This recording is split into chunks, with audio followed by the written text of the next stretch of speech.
La Guinée se trouve à l'aube d'une transformation profonde. Sous l'impulsion éclairée du général Mamadi Doumbouya, président de la République, le pays se dote de fondations stratégiques pour bâtir un état de droit solide et légitime. Cette entreprise ambitieuse est la refondation de l'État qui repose sur des valeurs fondamentales, la bonne gouvernance, la transparence et la participation citoyenne. Depuis le lancement de ce processus de transformation, 5 valeurs cardinales appelées les 5 R ont été définies et mises en œuvre pour guider la gouvernance du président Mamadi Doumbouya. La refondation et le rassemblement. Le président Mamadi Doumbouya a pour ambition de gérer les affaires de l'État avec une approche inclusive, intégrant toutes les composantes de la nation. Il valorise chaque contribution et s'engage à rompre définitivement avec les pratiques du passé. Cette vision aspire à conduire la Guinée vers un avenir marqué par la paix, l'unité nationale et la réconciliation. Le redressement et le repositionnement. Ces 2 étapes stratégiques se traduisent par une réforme profonde de l'administration publique où transparence et responsabilité sont érigées en principes fondamentaux. Grâce aux efforts du président Mamadi Doumbouya, la Guinée a retrouvé son prestige d'antan sur la scène internationale.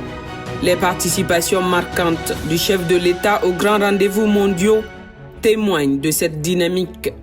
Ce repositionnement s'est effectué dans le respect des engagements pris envers la communauté internationale et à travers une coopération renforcée avec les partenaires étrangers. Cette approche offre à la Guinée une promesse de stabilité, de prospérité et de développement durable, consolidant ainsi son rôle au sein du concert des nations. La rectification institutionnelle. Le Comité national du Rassemblement pour le développement CNRD, sous la direction du général Mamadi Doumbouya, s'est engagé à construire des institutions fortes et crédibles, capables de résister aux épreuves du temps et des contingences humaines. Cette démarche ne se limite pas au renforcement structurel, mais vise à garantir que chaque citoyen guinéen ressente les effets concrets de la justice et de l'équité dans la gestion des affaires publiques. La lutte contre la corruption et l'inefficacité administrative constitue une priorité absolue. Dès son arrivée, le président Mamadi Doumbouya s'est attaqué frontalement à ces fléaux pour moraliser la vie publique et responsabiliser l'administration, posant ainsi les bases d'une gestion transparente et efficiente. Ensemble, dans cette nouvelle ère de leadership visionnaire, la Guinée s'équipe des outils nécessaires pour offrir un futur brillant à ses citoyens. Les défis sont nombreux et la route est encore longue, mais avec une direction claire et une volonté inébranlable, le pays est résolument prêt à relever les obstacles. Sous la conduite du président Mamadi Doumbouya, la Guinée est en marche pour s'élever et briller parmi les nations, illustrant ainsi son potentiel immense et sa capacité à se transformer en un modèle de modernité et de transparence. Pour concrétiser cette vision, la Guinée a établi un chronogramme en 10 étapes, chacune essentielle pour bâtir un État moderne et transparent. Le recensement général de la population et de l'habitat afin d'obtenir des données précises pour une planification efficace. Depuis le démarrage du 4e recensement général de la population et de l'habitation, plusieurs activités sont réalisées.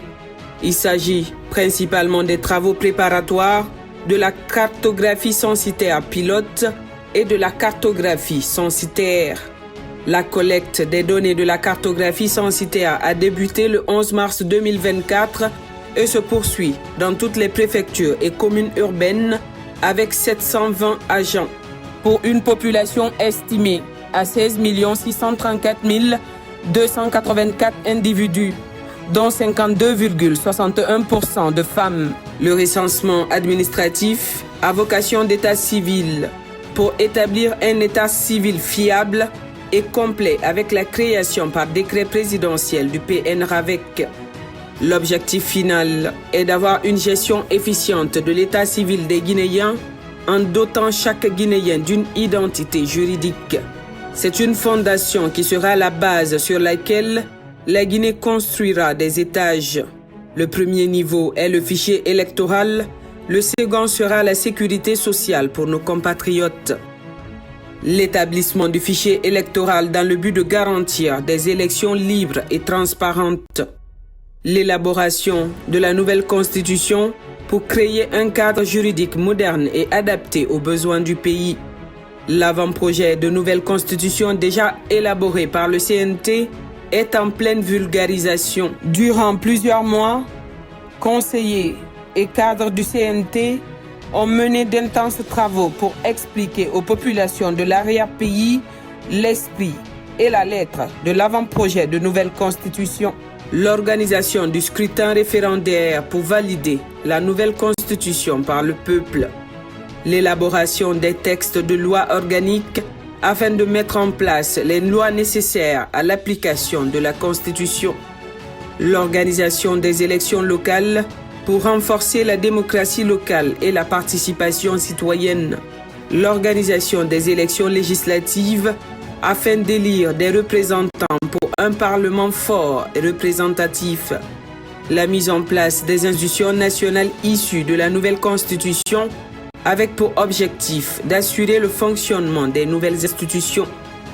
Et l'organisation de l'élection présidentielle pour élire un président de la République afin de continuer de diriger le pays vers un avenir prospère. Pendant que ces 10 étapes du chronogramme sont en application progressive et très avancée, le président Mamadi Doumbouya use parallèlement de sa détermination à asseoir les bases d'un développement durable en Guinée, à travers des projets et programmes à la fois ambitieux et stratégiques tels que le Simandou 2040. Le programme Simandou 2040 est une vision pour un avenir prospère en Guinée. Ce programme s'articule autour de 5 piliers fondamentaux, à savoir l'agriculture, l'industrie alimentaire et le commerce. Le premier pilier du programme Simandou 2040 met l'accent sur le développement agricole et industriel ainsi que sur le commerce. En investissant dans l'agriculture durable, la mécanisation et l'accès au marché, la Guinée souhaite améliorer la production et les revenus des agriculteurs locaux. Cette transformation est essentielle pour garantir la sécurité alimentaire et stimuler l'économie nationale. Éducation et culture. Le deuxième pilier se concentre sur l'éducation et la culture, reconnaissant leur rôle déterminant dans la préparation des jeunes à un avenir prometteur. Des réformes et des investissements significatifs dans le secteur éducatif permettront de former une génération de citoyens compétents et engagés, prêts à contribuer au développement du pays. La promotion de la culture guinéenne viendra ainsi renforcer l'identité nationale et la cohésion sociale. Infrastructures, transport et technologie. Le troisième pilier vise à moderniser les infrastructures, les transports et les technologies. En développant des infrastructures de qualité et en intégrant les nouvelles technologies, la Guinée se positionne comme un acteur clé dans la région. Ces investissements sont essentiels pour améliorer la connectivité, faciliter les échanges commerciaux et attirer l'investissement étranger. Économie, finances et assurance. Le quatrième pilier se concentre sur la réforme économique, la gestion financière et le secteur des assurances. En adoptant des politiques économiques transparentes et responsables, la Guinée créera un environnement propice à la croissance et à la stabilité. Santé et bien-être. Le cinquième pilier, axé sur la santé et le bien-être, est fondamental pour assurer une qualité de vie élevée pour tous les Guinéens. Ces piliers visent inéluctablement à transformer le pays en une nation prospère, durable et inclusive. Et pour que ces objectifs ambitieux soient atteints, la Guinée a besoin d'un leadership visionnaire et déterminé. Sous la houlette du président de la République, le général Mamadi Doumbouya, la Guinée est prête à relever les défis et à saisir les opportunités qui se présentent, construisant ainsi un avenir radieux pour tous ses citoyens. Ensemble, avec une direction claire et une volonté collective, la Guinée peut et va s'élever vers de nouveaux horizons. Ainsi, il coule de source aujourd'hui que la véritable priorité des Guinéens doit être l'intérêt supérieur de notre nation et non des échéances arbitraires.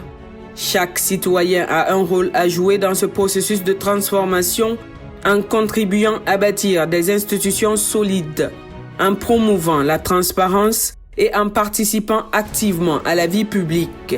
Car c'est ensemble, main dans la main, que nous pourrons réaliser les ambitions de notre pays et garantir un avenir prospère pour les générations futures. Il est grand temps de dépasser les simples considérations de calendrier pour se concentrer sur l'essentiel. La Guinée a un besoin urgent de stabilité durable, de réformes structurelles ambitieuses et d'un leadership visionnaire pour affronter et surmonter les défis actuels. Le président Mamadi Doumbouya incarne cette vision audacieuse et cette détermination sans faille, portée par une volonté de transformer profondément notre nation. En soutenant ces efforts, nous faisons bien plus qu'affirmer notre patriotisme. Nous posons les bases d'un avenir où la Guinée pourra enfin s'élever parmi les nations, forte de son progrès et de sa modernisation exemplaire.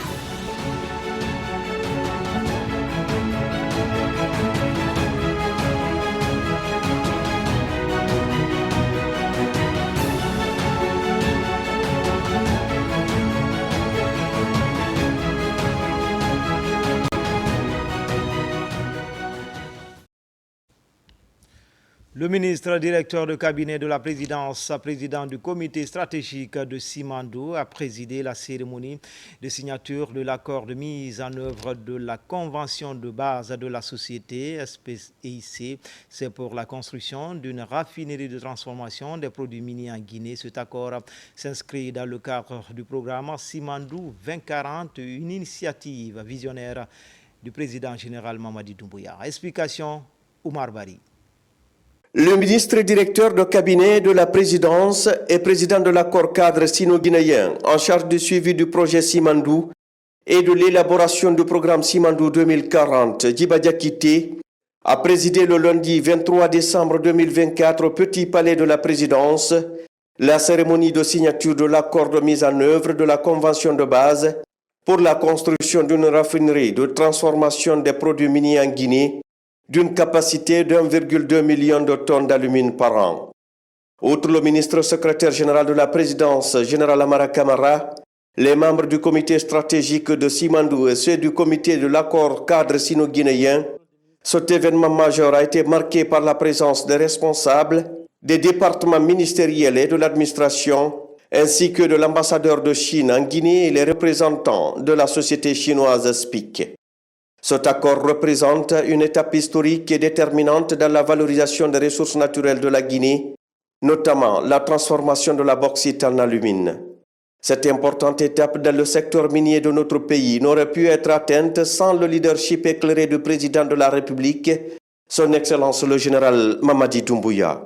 Pour rappel, la première raffinerie d'alumine, celle de Fria, a été construite pendant la période coloniale et est entrée en production en 1959, soit 65 ans.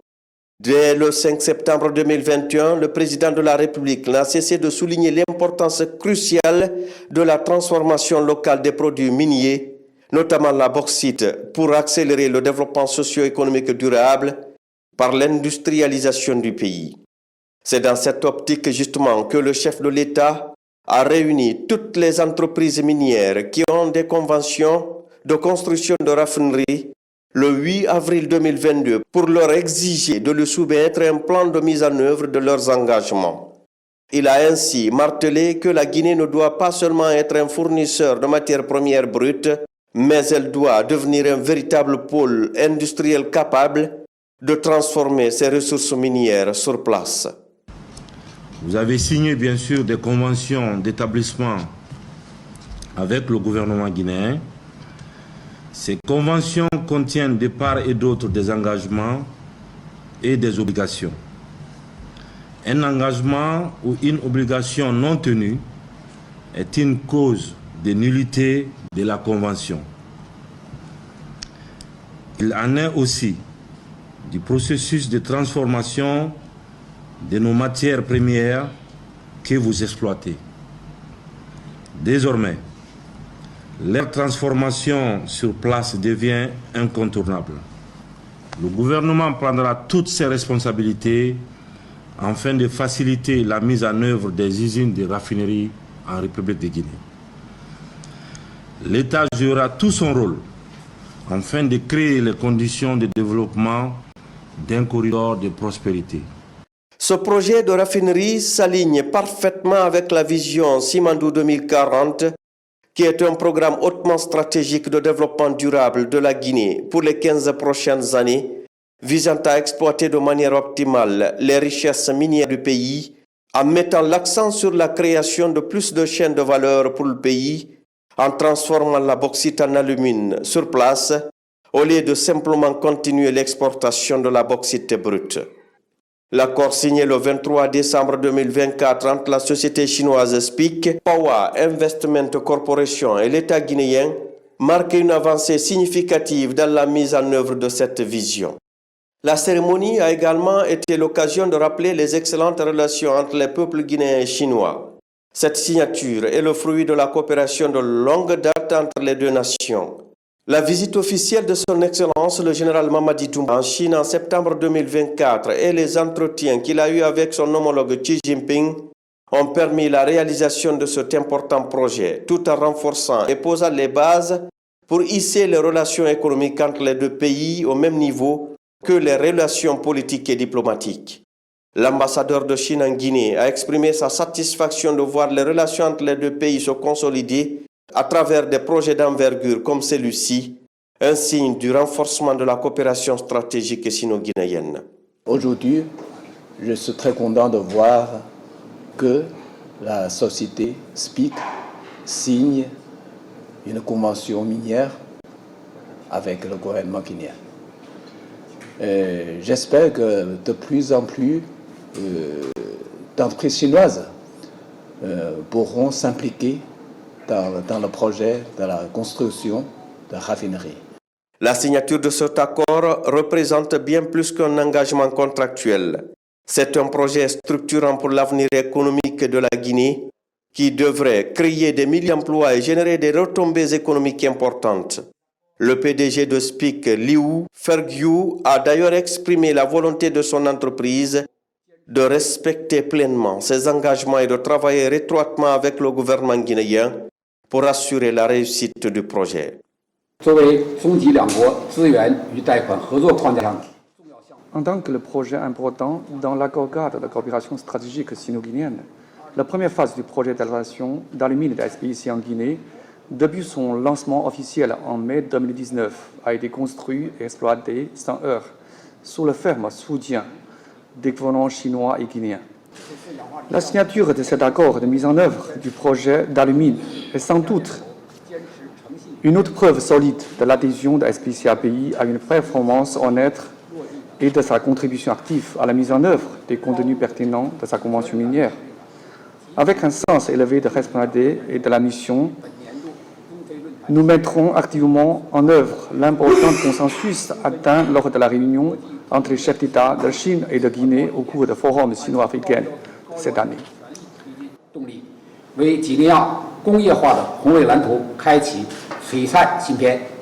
Le ministre directeur du cabinet de la présidence et président de l'accord cadre sino-guinéen Djiba Diakité a, pour sa part, souligné l'importance de ce projet pour le développement industriel du pays.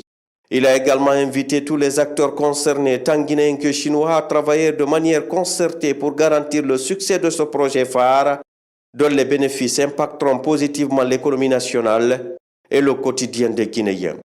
Pour le ministre Djiba Diakité, l'objectif est de poser les bases d'un développement solide à court, moyen et long terme en tirant profit des ressources minières du pays. Ce type d'initiative s'inscrit dans la vision du chef de l'État afin de diversifier l'économie et de créer de la valeur ajoutée à partir des ressources naturelles du pays. Nous nous retrouvons aujourd'hui pour encore continuer le travail en synergie, en bonne intelligence, pour que nous arrivions à accompagner SPIC à respecter ses engagements. Il vous souviendra que le 8 avril 2022, le chef de l'État avait invité toutes les compagnies, grandes sociétés minières en République de Guinée qui, dans leur convention de base, avaient des obligations de construction de raffineries, notamment raffineries d'alumine en Guinée. Les impératifs tels que nous allons les signer dans ces documents, mais également les documents de convention de base des SPIC doivent être respectés en termes de délai, mais en termes d'engagement contractuel aussi de toutes les parties prenantes. À titre d'exemple, ces accords, je le disais tantôt, exigent aujourd'hui, bien évidemment, de pouvoir procéder dès le 31 janvier au démarrage des travaux préparatoires. Ça, c'est vraiment au plus tard. Au 31 janvier, les travaux préparatoires doivent démarrer. Nous avons mis dans ces accords, de façon pragmatique, qu'au plus tard, le 31 mars, nous allons procéder au démarrage des travaux et ensuite, de manière, je pense, collégiale, un travail en bonne intelligence, nous permettra de pouvoir définir, avec l'accompagnement d'un ingénieur conseil qui sera du côté de l'État, payé par le projet, qui nous permettra ensemble de définir les jalons avant la date de fin des travaux qui est fixée pour le 31 décembre 2027. Et puis, bien évidemment, le démarrage de la commercialisation qui arrivera 6 mois après, au 31 juin 2028, parce qu'après la fin des travaux, le 31 décembre 2027, il faut une phase de test pour s'assurer que toute la raffinerie fonctionne correctement. Dans quelques exemples du contenu, donc il y aura l'effectivité, bien évidemment, de la construction de la raffinerie, mais ce projet est également accompagné, bien évidemment, de la construction des centrales thermiques avec une capacité d'environ 250 mégas, dont les 100 mégas seront dédiés à une utilisation publique et les 150 dédiés aux besoins de l'entreprise dont les détails supplémentaires pourront être affinés pour le type du thermique. Et vous le savez, toute l'ambition de la Guinée est de faire converger aujourd'hui notre stratégie de développement vers l'économie verte. Et je pense que les discussions en bonne intelligence continueront pour nous permettre d'atteindre ces objectifs clés. L'initiative de SPIC et la mise en œuvre de ce projet illustre également la volonté de la Guinée de développer des partenariats stratégiques tout en veillant à ce que les bénéfices de ces projets profitent en priorité à la population locale. Les relations diplomatiques historiques entre la Guinée et la Chine sont des relations solides depuis notre indépendance. La Chine, c'est un des premiers pays qui ont reconnu la République de Guinée. Et la Guinée et la Chine ont toujours marché main dans la main. Mais cette relation devait être traduite en termes de développement, en termes d'entraide, en termes de coopération. Et aujourd'hui, la signature de cet accord matérialise cette vision du chef de l'État. C'est un grand jour aujourd'hui pour la signature de cet accord pour la construction de la raffinerie à la République de Guinée. C'est vraiment la suite logique du forum de FOCAC, forum de coopération sino-africaine. On a organisé une convergence dînatoire qui a convergé toute l'élite entrepreneuriale chinoise en Chine. Aujourd'hui est un jour historique, d'autant plus qu'on montre par la signature de cet acte que c'est possible. Et nous avons eu d'autres partenaires qui nous ont fait croire que ce n'est pas possible ou que c'est très difficile. Nous venons d'avoir d'autres partenaires avec qui nous signons de façon irrévocable que ce que nous demandons est de l'ordre naturel des choses, à savoir la transformation des produits qui sont issus de cette terre de Guinée en produits semi-finis ou finis pour plus d'emplois et de bien-être pour les enfants de ce pays. On est dans la dynamique de la refondation de l'État guinéen sous la houlette du président, le général Mamadi Doumbouya. Selon laquelle dynamique, il faut faire appliquer l'esprit des différentes conventions, qu'elles soient minières, qu'elles soient économiques ou qu'elles soient dans d'autres segments de l'activité. Et ce n'est qu'une correction des dispositions qui ont été stipulées dans la convention liant l'État guinéen à la société SPIC. Et donc le président Mamadi Doumbouya, fidèle à sa conviction de refondateur, fidèle à sa conviction de patriotisme, a jugé utile depuis le 8 avril 2022 de demander à l'ensemble des sociétés qui, dans leur convention, ont l'obligation de construire les raffineries d'ici à Télé. Cela permettra à la Guinée non seulement de drainer des ressources, de créer de l'emploi et de créer aussi des champions locaux dont l'avantage est la création d'un environnement et d'un écosystème favorable à l'émergence d'une Guinée prospère. L'accord qui vient d'être signé, qui porte sur la mise en œuvre de la convention de base de la société SPIC pour la réalisation d'une raffinerie avec une capacité de production de 1 200 000 tonnes d'alumine par an, représente une avancée sur le plan environnemental, car il faut le dire, la convention de base qui a été signée en 2013 prévoyait la fourniture d'énergie à travers une centrale thermique, donc avec le charbon en particulier. Cet accord qui vient d'être signé aujourd'hui prévoit que la société explorera d'autres sources d'énergie telles que le solaire, l'éolien par exemple, l'hydraulique pour parvenir à un mix énergétique. Et par ailleurs, il faut le souligner que le projet sera soumis aux standards environnementaux les plus élevés sur le plan international. Donc sur le plan national d'abord avec la législation guinéenne, mais également les normes environnementales internationales les plus élevées. Le mérite de la signature de cet accord revient au président de la République et son Excellence le président Mamadi Doumbouya, qui, vous vous souviendrez, le 8 avril 2022 a réuni tous les investisseurs miniers qui avaient des engagements relatifs à la construction des raffineries. Il leur a dit que la Guinée respecte ses engagements, mais la contrepartie, il faut que les sociétés aussi respectent les leurs.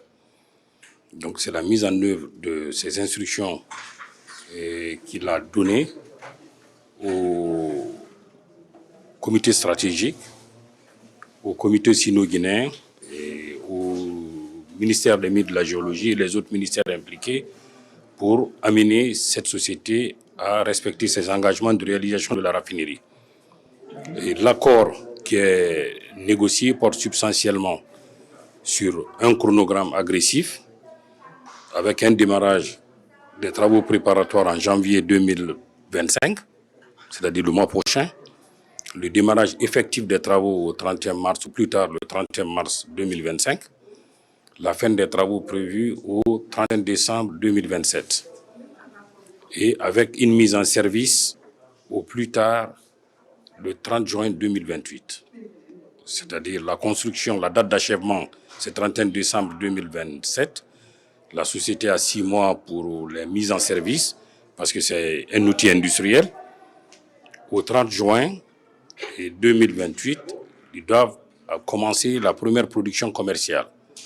Ensuite, au plus tard, si au 31 décembre 2028, ils n'ont pas encore respecté les engagements, il y a des pénalités qui sont prévues. Au 31 décembre 2028, l'État a le droit, et c'est important de le souligner, de retirer la concession minière, c'est-à-dire le titre minier, conformément aux dispositions prévues par le Code minier. Mais au-delà de ces aspects, il faut quand même retenir qu'il y a eu des gains extrêmement importants dans cet accord, qui est un accord de mise en œuvre de la convention de SPIC signée en septembre 2013. Et les gains dont il s'agit, pendant 5 ans, et à partir de 2025, il y aura une bourse pour 100 élèves guinéens de tous les lycées du pays, y compris les lycées des zones d'opération de la société, pour les amener dans les filières techniques et scientifiques en Chine. C'est ce qui garantira, c'est ce qui permettra de préparer les futurs Guinéens qui vont travailler dans ces raffineries. En définitive, la cérémonie de signature de cet accord marque un moment clé dans l'histoire économique de la Guinée et témoigne des ambitions de son gouvernement sous le leadership visionnaire de son Excellence le général Mamadi Doumbouya, président de la République, pour transformer ses ressources naturelles en véritable moteur de développement national. Ce projet de raffinerie, à la fois symbole d'innovation et de coopération internationale, ouvrira sans aucun doute la voie à de nombreux autres projets de transformation industrielle dans les années à venir, contribuant ainsi à la réalisation de l'ambitieux programme Simandou 2040.